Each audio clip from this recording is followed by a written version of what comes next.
fabulous violinist. And so she actually, you see there's such a delay with our internet today. I wonder if this recording even is going to be working. But in any case, so talking about Rachmaninoff, how everybody likes this particular composer, I have a colleague I studied with, and his mother was a very well-known violinist, and she named all her children after some of her favorite composers. So, well, middle name.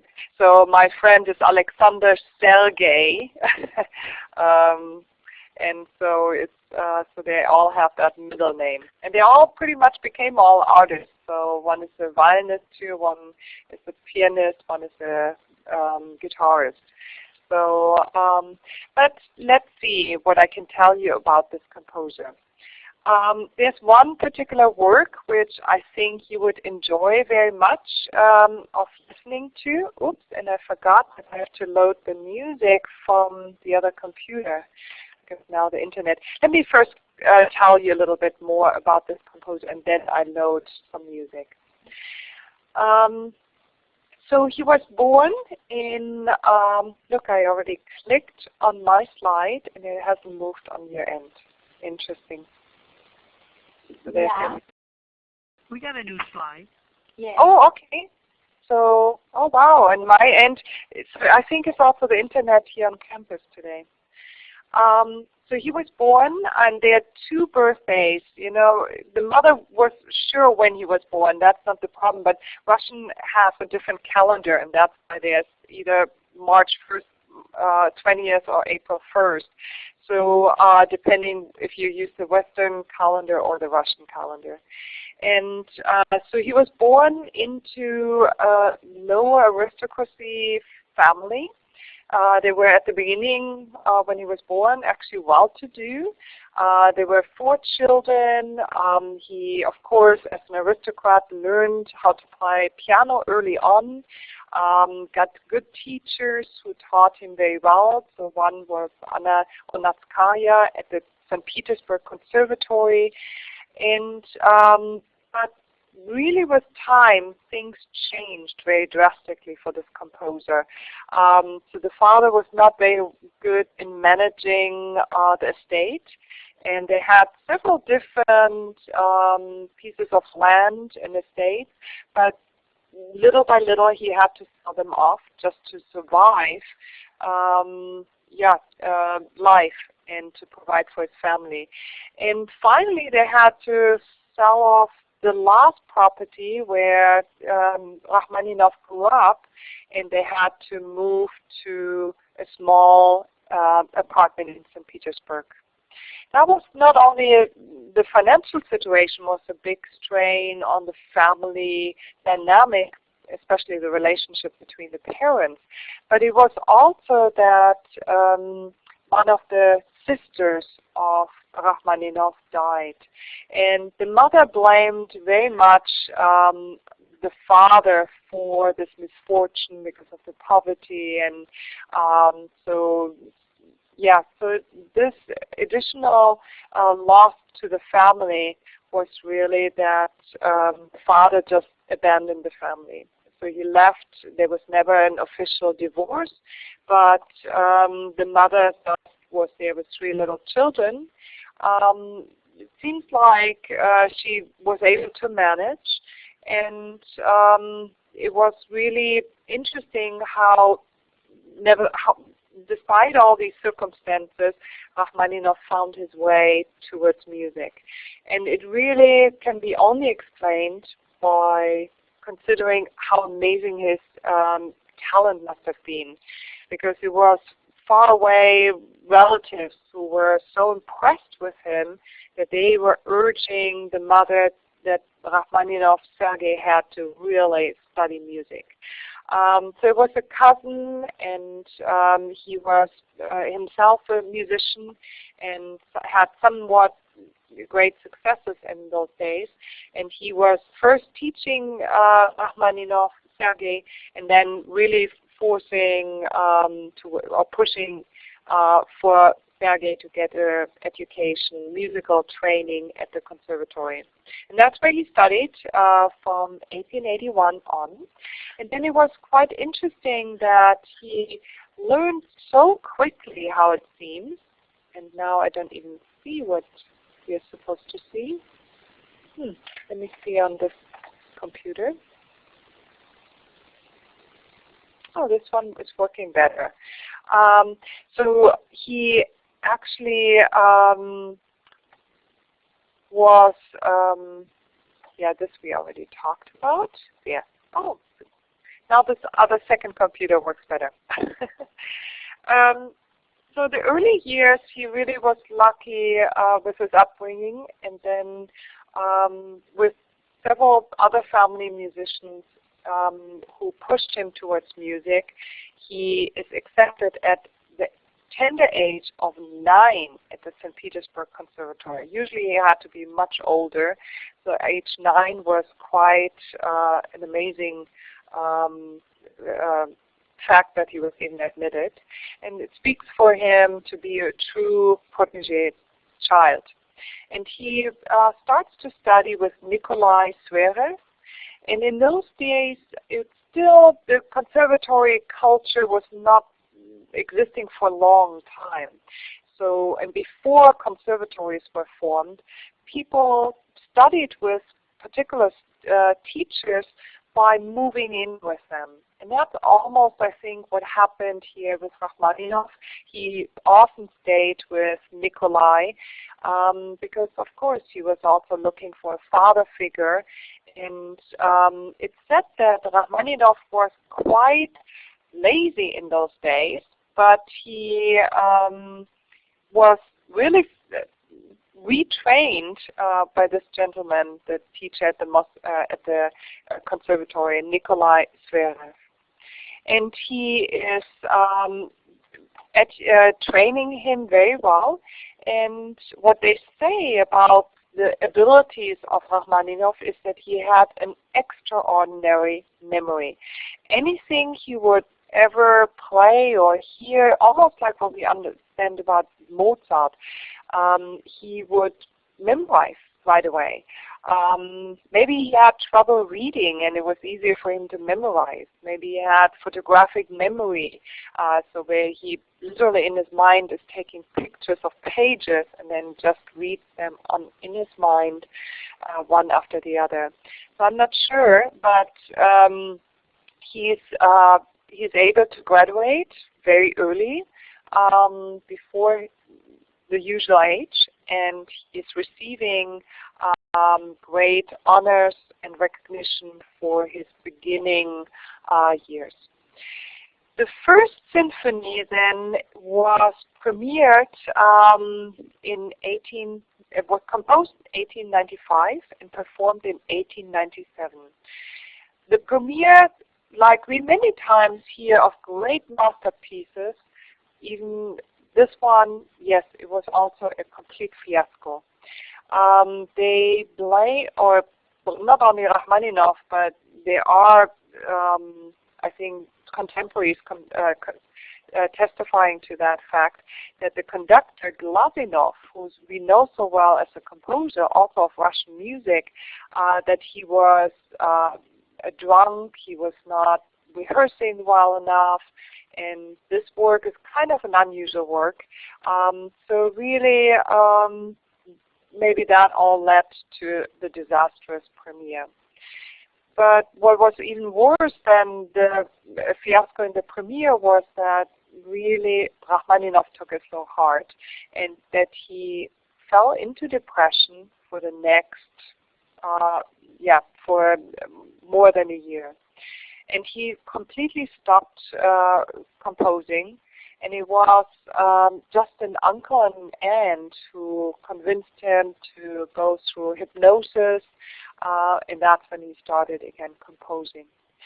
So I would like to share with you this symphony, but I just, bear with me, I need to quick load the video. 1 second.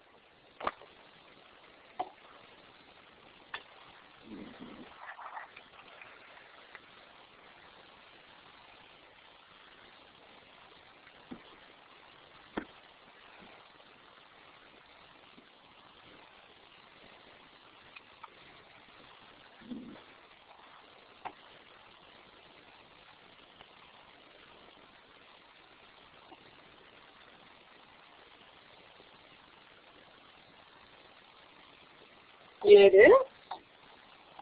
And I am loading it right now.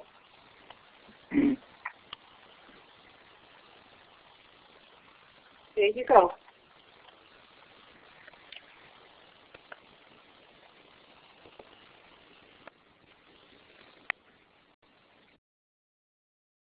All guests have been muted.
All guests have been unmuted. Hello, everybody. Hi. Hello. Can you hear me? Yes. So, I like the symphony. I find it very exciting because there's a lot of different parts to it. You know, there was this big fugue in there, so very complex work. And maybe also if he would have had greater success not calling it a symphony. Symphony, people anticipate a certain form, the sonata allegro form. And so we think that sonata allegro form, you have two themes, and they then are exposed in the exposition, of course, presented in the exposition, and then developed. But that's, of course, not what he's doing in this work. This is, of course, end 19th century. This is the time where we have also Richard Strauss writing a lot of tone poems. So it is a very different type of orchestral work. It almost feels like he's telling a story rather than playing with two themes. And so I think his mistake was also to just call it a symphony. And any other format would have been, I think, more appropriate. How did you like the symphony? I liked it very much. Good. Anything striking you unusual or not in this work? Seemed to be flowing more than some of his others. Oh, so you liked it better than, because I heard sometimes, that people had trouble with that first piano concerto, right? This is San Diego Symphony, so that not with the concert or the performance, but that the work itself, you know. Everybody is so anticipating the Rachmaninoff Concerto No. 2 that we kind of, anything outside of that parameter, it strikes us to be odd. Yeah. In this picture, George, you were my live class, so you, don't give it away. but the others, I don't know, does anything strike you unusual in this particular work? This painting? I mean, when you look at the proportions, it's just his hands, I find they're just so amazingly large in comparison to the rest of his features. And so that's what they say. I have later on a picture of him, and I can actually look for it, where you see his hands, and you can even tell how far reaching he was. He could reach far beyond an octave, and that's of course desired for any pianist. So really, that's what they say. He is a music critic, even saying there was nothing left for us but to thank our stars that we had lived when Rachmaninoff did and heard him. So he was an great virtuoso. His professional life, it became kind of complicated. So for a while he moves, after his marriage, he moves with his family to Dresden. And that's where he's very productive. He's very happy actually in Dresden. But then he's called back to Russia, and seems to be a great position and great opportunity. He becomes the director of the Tsar's Symphony Orchestra for the next 3 years. And that's what later on is really causing him a lot of, he has basically to be an aristocrat and to serve the Tsar. That was not a good combination once the Russian Revolution has started. And he was really had to flee out of Russia, and eventually ended up living in the United States.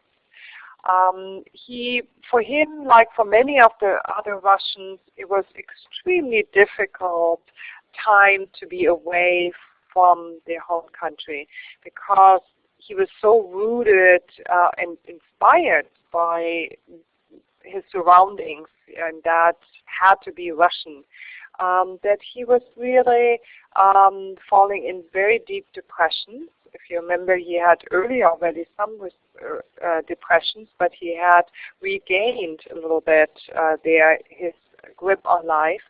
But unfortunately not this time. For the next 10 years, he did not compose any works.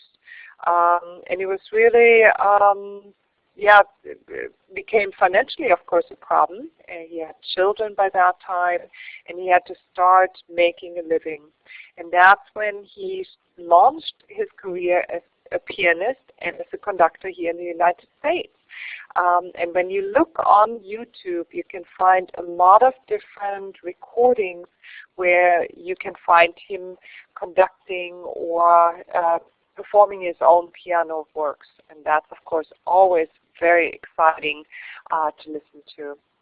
So, yes, it's really derooted him so deeply that he did not find the inspiration to compose anything.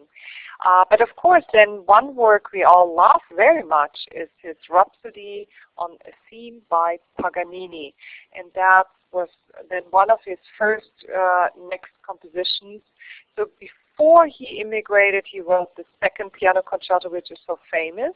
And then 10 years no composing, and then one of the first one is Rhapsody by Paganini, or of Paganini. And what was also very tragic that he died fairly young in 1943 when he died of cancer.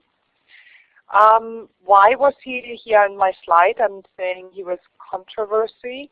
Well, he was the same controversy that we see around Puccini, Richard Strauss. These were all composers who were born at the end of the 19th century and lived quite far into the 20th century. And 20th century brought a lot of more contemporary new type of styles in music, including Schönberg with his 12-tone music, Stravinsky, Hindemith, all of those composers. And then there was this handful of composers like Rachmaninoff, Sibelius, Strauss, and those composers, and Puccini, who were holding on to the composition style and techniques of the late Romantic era. So we call them neo-romantics. And there were some music critics who said that Puccini had nothing new to say and that we soon would forget Puccini. Well, we forgot the name of the critic, but we sure remember still Puccini. And we sure love Rachmaninoff too. So it was, I think, more the experts, the music critics who thought that music should move on into different directions. With 2 world wars and revolutions, that the romantic musical language was not anymore appropriate to express the culture of the 20th century. But the public kind of disagreed, and the public said, well, we do love these romantic lyrical composers, and so that's why they survived.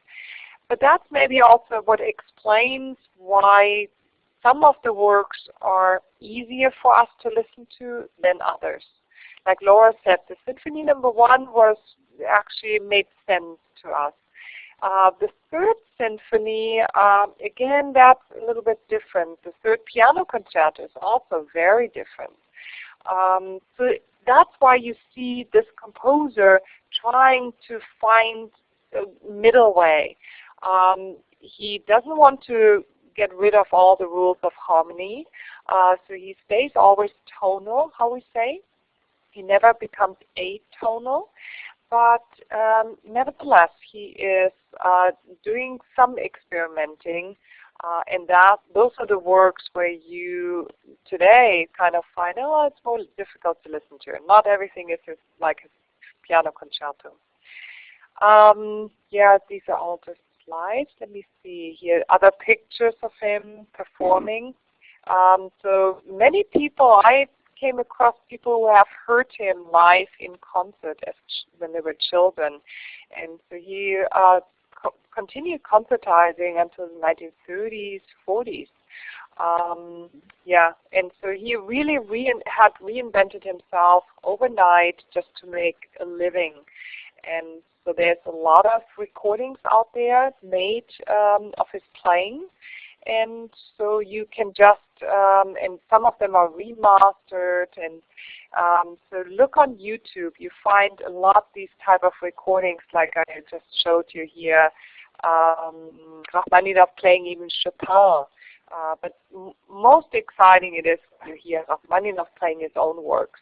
We wish we would have that of Beethoven's compositions, you know, hearing this composer on playing his own compositions. Let me quick see if there's some other, yeah, I like his quote here, music must come from the heart and go to the heart. Yeah, there are some unusual works which I think when you go into Blackboard, I would like you to experiment and see how you like listening to them. There's always some interesting, like this particular work was inspired by the poem of Edgar Allan Poe. So it's kind of interesting beginning of this piece. What many people also don't know is that he wrote a lot of vocal music and cantata, so church music, like Johann Sebastian Bach. When we see Rachmaninoff composing, nobody wrote any more cantatas. This is really, cantatas were a particular type of church music that was popular in Baroque time during Bach's and Handel's days. But for this Russian composer, but it shows also he was deeply religious. Yes. Mom, yes? Listen to the phone. Oh. I will. Yeah. So, and yeah, there's some Vesper music, so you can look up those on YouTube. And of course, here the Rhapsody on the Theme of Paganini, that's a very exciting work. But I think it would be fun to listen a little bit to his piano concerto. And let me quick, here. This is with Yaya Ling. Oh, Yaya Ling. Lang Lang, sorry. And here, let me load it. And we cannot listen to, of course, this entire, and I have to shut down this computer before I leave the classroom, otherwise I would let it run. Or would you prefer I can share it in the chat window, and you can click on it, and then you can hear it from there, and we don't have actually CCC Confer anymore on. That maybe is a better idea, so I don't have to abruptly end our session right in the middle of a beautiful phrase. So if you see here the YouTube, you can click anytime on this link. And do you have any questions or comments?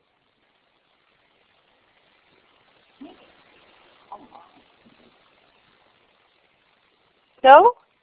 Well, enjoy your evening. I will. So it's very exciting. I'm right now going to go then to Copley Hall. So thanks for joining and being so flexible. Once again, with the time change, I realized it's too late. That I should have realized this on Monday, so sorry about that. But I'm glad it worked out, and thank you for being so flexible. And I look forward then with a new opera. I'm not quite sure which opera we are going to discuss, but one exciting opera we are going to start next Monday. So look out for my email, and I will stop the recording. And